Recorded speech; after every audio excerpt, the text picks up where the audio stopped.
Olá pessoal, tudo bem? O próximo tipo de linha de transmissão que nós vamos estudar é a linha bifilar. Então aqui nós temos uma foto da linha bifilar, consiste num par de condutores separados por uma fita dielétrica. Esse dielétrico geralmente é polietileno. As vantagens da linha bifilar são baixo custo, flexibilidade e também tem baixas perdas. As principais desvantagens são que como ela apresenta campos externos, ela é vulnerável a interferências eletromagnéticas. Ela pode interferir com circuitos próximos e pode sofrer a interferência de circuitos próximos. E ela é usada até centenas de megahertz, porque acima disso as perdas tendem a aumentar bem rapidamente, tá certo? O valor mais comum de impedância padronizado da linha bifilar, usada como fio de descida de antena de TV, é de 300 ohms. Aqui nós temos algumas fotos, né? Aqui então uma linha bifilar, aqui o conector para ligar atrás da TV, o aparelho de TV mais antigo tinha dois parafusinhos ali com a impedância de entrada de 300 ohms, para ter o perfeito casamento de impedância com essa linha bifilar paralela. Aqui um outro tipo de linha bifilar, que é a linha ladder. Na verdade ela tem cortes aqui no dielétrico para ficar mais leve, consequentemente mais barata também, tá? Usar menos material. Aqui uma coisa que também os mais antigos conhecem, que é um adaptador de impedância. Então aqui vinha a minha linha bifilar paralela com impedância de 300 ohms. E para conectar atrás da TV, na entrada do cabo coaxial com impedância de 75 ohms, era preciso utilizar um conversor. Esse conversor nada mais é do que um transformador, tá? Com núcleo de ferrite, em que a entrada, o primário é 300 ohms e o secundário aqui é 75 ohms. Então ele faz a conversão de impedância e a gente consegue ligar a TV na entrada de 75 ohms, mantendo o casamento de impedância como se estivesse ligando numa carga de 300 ohms. A linha enxerga uma impedância de 300 ohms, tá certo? Um outro exemplo de linha bifilar, nesse caso não para telecomunicações, mas uma linha bifilar utilizada em energias, que são dois condutores em paralelo num poste, separados por um dielétrico, nesse caso, o ar. Então, as equações que nós vamos ver servem tanto para a linha bifilar paralela usada em telecom, quanto para uma linha bifilar, que é um par de condutores utilizados em eletrotécnica, para transmissão de energia. Aqui nós vamos ver então os parâmetros primários da linha bifilar. Então a geometria está aqui, eu tenho um condutor com raio A, diâmetro 2A, outro condutor igual, né?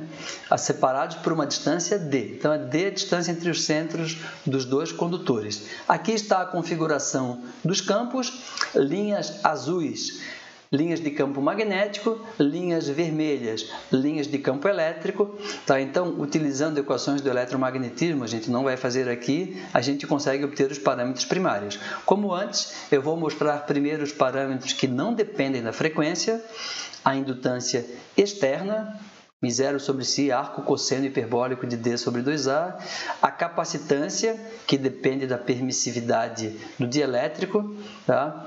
Aliás, o dielétrico tem uma pequena fita aqui de polietileno, mas o dielétrico é sobretudo ar, tá? No caso de linhas de transmissão de potência, é sempre ar. Então, esse epsilon aqui é aproximadamente o epsilon do ar, é 8,85 vezes 10 a menos 12 farad por metro. E a condutância aqui, a condutância que depende das fugas de corrente de um condutor para outro através do dielétrico, depende da condutividade do dielétrico, sigma D. Tá certo? Em linhas de potência, alguém vai dizer, o ar é perfeitamente condutor. Depende, se a tensão for elevada, num dia de chuva, pode haver fuga de corrente de um condutor para o outro, através, por exemplo, através de efeito corona. Então, isso acaba influenciando na condutância da linha. Tá? Mas isso em sistemas de energia. Em sistemas de telecomunicações, realmente, a condutância que tende a ser bem baixa. Então, esses aqui são os parâmetros independentes da frequência. Em baixas frequências, para as quais o efeito pelicular é desprezível, tá? Para as quais a profundidade de penetração é muito maior do que as dimensões dos condutores, muito maior do que o raio dos condutores, a gente tem então dois condutores com seção transversal π ao quadrado, a corrente vai por um, volta pelo outro, então multiplica por 2 porque são iguais. Tá? E a indutância interna é igual nos dois condutores. A gente já tinha visto que a indutância interna para um condutor cilíndrico é μ0 sobre 8π, independente das dimensões.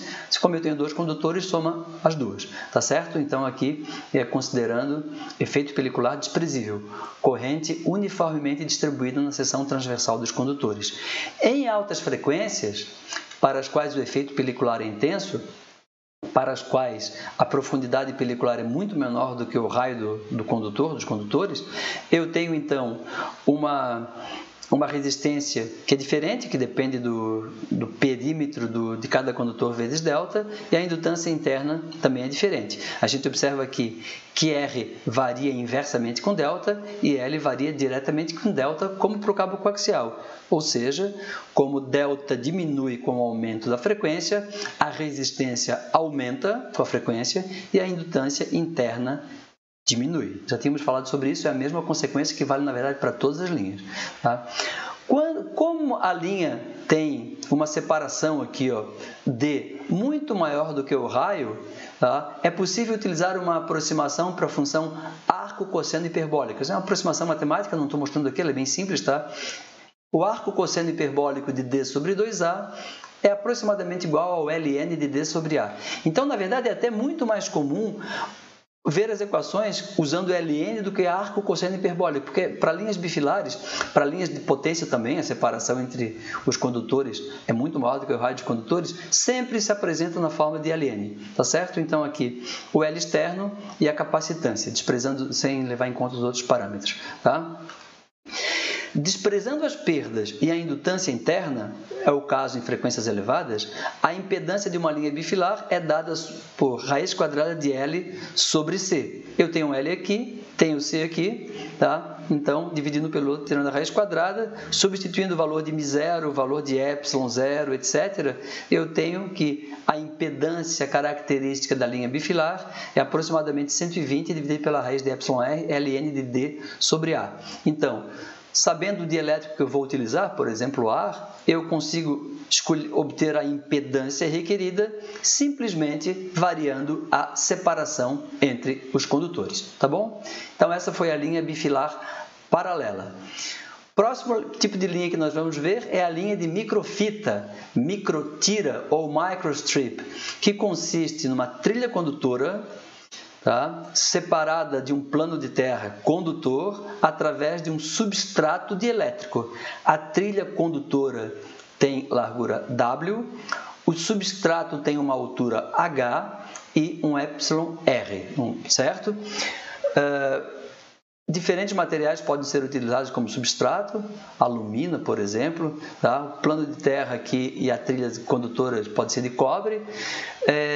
O εr do dielétrico e a altura do dielétrico eu não tenho como mexer, comprei a placa, isso já está automaticamente definido, mas a largura da trilha condutora W eu posso definir e posso construir no meu projeto, tá certo? Então, quais são as principais vantagens da linha de microfita? Ela tem um baixo perfil, ela é planar, né? Baixo perfil aerodinâmico, por exemplo, peso reduzido, ela é bem fácil de construir, tem um grau de liberdade, posso escolher o W que eu quiser, isso é importante, a gente vai falar depois. Eu posso colocar na mesma placa de circuito impresso, na mesma PCB, as linhas, os circuitos eletrônicos e até as próprias antenas, tudo numa única placa de circuito impresso, então isso facilita bastante o projeto e a construção. As principais desvantagens são baixa capacidade de transmissão de potência, não é utilizado para transmissão de potência, é utilizado para transmissão de sinal e informação. Tem perdas elevadas, né? Mas geralmente são linhas bem pequenas também, então se a atenuação é grande por metro, mas ela não são tão longas assim, então não é tão grave em alguns casos. E também é como ela apresenta campos externos, ela é vulnerável a interferências eletromagnéticas. Aqui nós temos algumas fotos de linha de microfita. Nós já tínhamos mostrado uma estrutura parecida com essa. Esse aqui é um filtro passa-baixas, utilizando a tecnologia de microfita, então a entrada do filtro, a saída do filtro, aqui eu tenho a minha linha de microfita e aqui eu tenho outras linhas que são stubs, tá? É um filtro de 7ª ordem, frequência de corte de 2 GHz. Então você vê aqui, ó, os stubs têm largura variável, W variável. Isso permite controlar o valor dos elementos reativos, capacitor e indutor, que são simulados por esses stubs. Aqui um outro tipo de filtro, tá? Também filtro passa-baixa, outra configuração configuração com acoplamento eletromagnético. Aqui eu tenho uma antena planar, uma antena impressa, uma antena PET, esse retângulo que irradia. Aqui eu tenho a minha linha de transmissão de microfita. Essa reentrância aqui serve para fazer casamento de impedâncias, tá? E aqui um conjunto de 8 antenas. Cada retângulo desse é uma antena. Então a alimentação aqui vem em cabo coaxial, a minha linha de microfita se divide e alimenta todas as antenas. Se vocês olharem aqui, ó, aqui eu tenho trilhas mais largas, diferentes de trilhas. Essas estreitamentos e alargamentos de trilha, na verdade, são transformadores de quarto de onda já utilizados para casamento de impedância. Já falamos sobre isso. Qual que é a dificuldade em analisar as linhas de microfita? Bom, como eu tenho um substrato dielétrico com permissividade εr e tenho o ar, os campos existem nesses dois dielétricos diferentes, tá? Ar e substrato dielétrico, que têm propriedades diferentes. Então, como que eu vou fazer a análise? Isso tende a complicar. Então, tanto o campo elétrico quanto o campo magnético, eles existem em dois meios diferentes, tá? Então, as análises mais precisas envolvem a resolução das equações de Maxwell através de métodos numéricos, tá? Utilizando programas de simulação eletromagnética, por exemplo, método de diferenças finitas, método de elementos finitos, tá? Existem também aproximações analíticas, equações mais simples, que podem ser obtidas, tá? Então, elas permitem uma análise mais direta, sem precisar utilizar programas de simulação eletromagnética. Então, são equações já prontas, que são aproximações obtidas tanto através de física quanto através de medições, tá? Aqui, ó, nós temos, então, a nossa linha de microfita. Como eu disse, parte dos campos existe no dielétrico com permissividade εr e parte existe no ar com permissividade εr igual a 1. Então, como os campos existem em dois meios com permissividades diferentes, é necessário calcular uma permissividade equivalente ou uma permissividade efetiva da linha, tá? Existem equações aproximadas para isso, eu não vou... Peguei de livros. Então, a permissividade efetiva ou equivalente, que varia entre 1, se fosse tudo ar seria 1, se fosse tudo substrato dielétrico seria εr, tá? Mas como não é tudo ar e não é tudo substrato dielétrico, a permissividade efetiva é um número que varia entre 1 e εr. Ela depende do εr do substrato dielétrico, depende da altura h do dielétrico e depende também da largura w da trilha, tá? Qual é a velocidade de propagação nessa linha de microfita?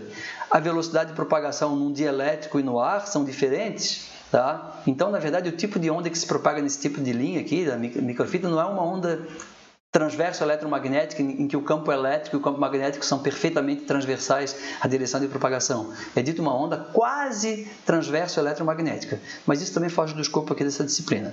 Mas a velocidade, então, é λf, é a velocidade da luz dividido pela permissividade efetiva do dielétrico. O dielétrico é sempre não magnético, então μr igual a 1, tá certo? Esse epsilon efetivo aqui é a permissividade relativa efetiva do dielétrico. E a impedância? Bom, a impedância característica da linha de microfita depende das características geométricas, né, dos materiais. Então, depende, se a gente olhar aqui, ó, depende basicamente de W. Como eu não tenho como mexer no H, o epsilon efetivo eu até posso mexer também, porque depende de W. Em última análise, a impedância característica de uma linha de microfita depende da largura da trilha W, para um dado tipo de placa, com material e uma espessura aqui, tá certo? Então, eu consigo variar muito facilmente, obter muito facilmente a impedância requerida, simplesmente variando a largura da trilha. Isso pode ser bastante útil, por exemplo, para confeccionar stubs ou transformadores de quarto de onda. Tá certo, pessoal? E a atenuação numa linha de microfita? A atenuação ela é devida a 3 parcelas. Uma delas se deve às perdas nos condutores, tá? No plano de terra e, sobretudo, na trilha, tá? As perdas no substrato dielétrico e possíveis perdas devido à radiação. As perdas por radiação geralmente são desprezíveis nas frequências em que elas são utilizadas. Então, tá? Então αr aproximadamente igual a 0. As perdas na trilha condutora tendem a ser muito maior do que as perdas no dielétrico. Aqui, então, eu tenho a equação que permite calcular a constante de atenuação devido às perdas nos condutores, já dada em decibéis por metro, dB por metro. Tá? Nessa equação, aqui tem aquele fator de conversão de Napier para decibel, a gente já viu. RS é a resistência de folha da trilha condutora, que depende da profundidade pelicular e da condutividade da trilha condutora. Por que profundidade pelicular? Porque linhas de microfita são sempre utilizadas em altas frequências. O efeito pelicular é sempre intenso. Tá? W, que é a largura da trilha, e Z0 é a impedância característica da linha de microfita.